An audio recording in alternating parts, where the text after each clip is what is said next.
بسم اللہ الرحمن الرحیم۔ السلام علیکم دوستو، ایک مشہور صحابی ہے حضرت ابو ہریرہ رضی اللہ عنہ۔ وہ فرماتے ہیں کہ ایک سال رمضان کے مہینے میں صدقہ اور زکوٰۃ کا مال آیا تو اس کی حفاظت کی ذمہ داری اللہ کے رسول صلی اللہ علیہ وسلم نے میرے ذمہ لگائی۔ وہ کہتے ہیں کہ ایک رات میں اس مال کی حفاظت کر رہا تھا کہ ایک آدمی آیا اور اس میں سے لپیں بھر بھر کر اٹھانے لگا۔ میں نے اس کو پکڑا اور میں نے کہا کہ میں تمہیں حضور صلی اللہ علیہ وسلم کے پاس لے جاؤں گا۔ تو وہ آدمی منت سماجت کرنے لگا اور کہنے لگا کہ میں بہت زیادہ مسکین ہوں، محتاج ہوں، غریب ہوں، میرے اوپر بہت سارے بچوں کی، میرے گھر والوں کی ذمہ داری ہے۔ حضرت ابو ہریرہ کہتے ہیں کہ مجھے اس آدمی پر ترس آیا اور میں نے اس کو چھوڑ دیا۔ صبح کو جب میں مسجد میں گیا تو حضور نے مجھ سے پوچھا کہ ابو ہریرہ، رات والے تمہارے قیدی کا کیا ہوا؟ میں بڑا حیران ہوا کہ حضور کو کیسے پتہ چلا۔ ابو ہریرہ کہتے ہیں میں نے حضور کو بتایا کہ یا رسول اللہ، مجھے اس آدمی پر بڑا ترس آیا کیونکہ وہ اپنی محتاجی اور اپنی ضرورتیں بیان کرنے لگا کہ میں محتاج ہوں، میں غریب ہوں اور مجھ پر میرے بچوں کی، میرے گھر والوں کی ذمہ داری ہے، تو مجھے اس پر بڑا ترس آیا، اس لیے میں نے اس کو چھوڑ دیا۔ حضور نے فرمایا کہ ابو ہریرہ غور سے سنو، آج رات وہ آدمی دوبارہ آئے گا۔ وہ صحابی کہتے ہیں کہ مجھے یقین ہو گیا تھا کہ وہ دوبارہ ضرور آئے گا، اس لیے رات کو میں چھپ کر بیٹھ گیا۔ تو پھر وہی آدمی آیا اور اس زکوٰۃ اور صدقے کے مال میں سے بھر بھر کر لپیں اٹھانے لگا۔ وہ مال جو ہے اس میں سے، کیونکہ اس وقت جو زکوٰۃ کا، صدقے کا مال آتا تھا تو اس میں گندم، جو وغیرہ یہ چیزیں ہوا کرتی تھی، تو وہ لپیں بھر بھر کر اٹھانے لگا۔ تو میں نے اس کو دوبارہ پکڑا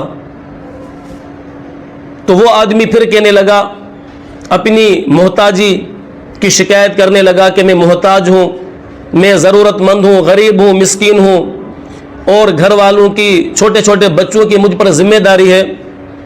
ابو ہریرہ نے اس کو اس رات بھی چھوڑ دیا۔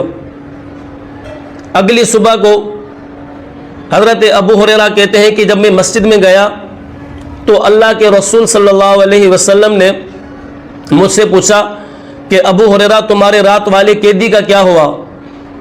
تو میں نے کہا کہ یا رسول اللہ، اس نے اپنی محتاجی بیان کی، اپنی مسکینی اور غریبی کو بیان کیا، تو مجھے اس پر ترس آیا، اس لیے میں نے اس کو چھوڑ دیا۔ حضور نے کہا کہ آج رات ابو ہریرہ وہ آدمی پھر آئے گا۔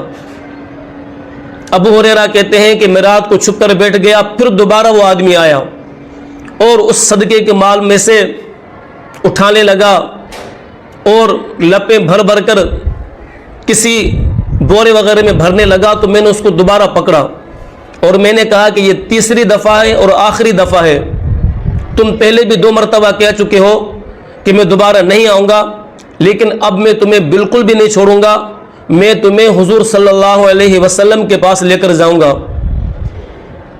دوستو، اس آدمی نے حضرت ابو ہریرہ سے کہا کہ تم مجھے چھوڑ دو، میں تمہیں ایسے کلمات بتاتا ہوں کہ اگر وہ کلمات تم پڑھو گے تو اللہ تمہیں بہت زیادہ نفع پہنچائے گا۔ اور وہ کلمات کون سے ہیں؟ وہ آیت الکرسی ہے، اللہ لا الہ الا هو الحی القیوم، آخر تک اس نے پڑھا اور کہنے لگا کہ اگر رات کو سونے سے پہلے یہ کلمات تم پڑھ لو، آیت الکرسی پڑھ لو، تو اللہ کی طرف سے تمہارے لیے ایک فرشتہ مقرر ہوگا جو صبح تک تمہاری حفاظت کرے گا۔ ابو ہریرہ کہتے ہیں کہ مجھے اس نے یہ کلمات سکھائے تو میں نے اس کو چھوڑ دیا۔ جب میں صبح کو مسجد میں گیا تو مجھ سے حضور صلی اللہ علیہ وسلم نے پوچھا کہ ابو ہریرہ، تمہارے رات والے قیدی کا کیا بنا؟ اس کا کیا ہوا؟ میں نے کہا یا رسول اللہ اس نے مجھے کہا کہ میں تمہیں ایسے کلمات سکھاؤں گا کہ اللہ تمہیں جو ہے وہ نفع پہنچائے گا، اور اس نے یہ کہا کہ رات کو سونے سے پہلے، بستر پر جانے سے پہلے یہ کلمات پڑھو گے تو اللہ کی طرف سے ایک فرشتہ مقرر ہوگا جو صبح تک تمہاری اور تمہارے پورے گھر کی حفاظت کرے گا۔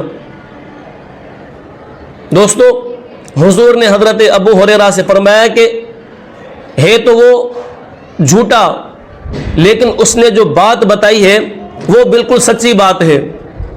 وہ خود جھوٹا ہے لیکن اس نے جو تمہیں بات بتائی ہے وہ بالکل سچی ہے۔ پھر حضور نے ابو ہریرہ سے کہا کہ تمہیں پتہ ہے اے ابو ہریرہ کہ وہ مسلسل 3 راتوں کو آنے والا کون آدمی تھا؟ میں نے کہا کہ اللہ کے رسول آپ بہتر جانتے ہیں، مجھے نہیں معلوم۔ تو حضور نے فرمایا کہ وہ مسلسل 3 راتوں کو آنے والا کوئی اور نہیں بلکہ شیطان تھا۔ تو جی ہاں دوستو، وہ 3 راتوں کو مسلسل آنے والا چور کوئی اور نہیں بلکہ وہ خود شیطان تھا۔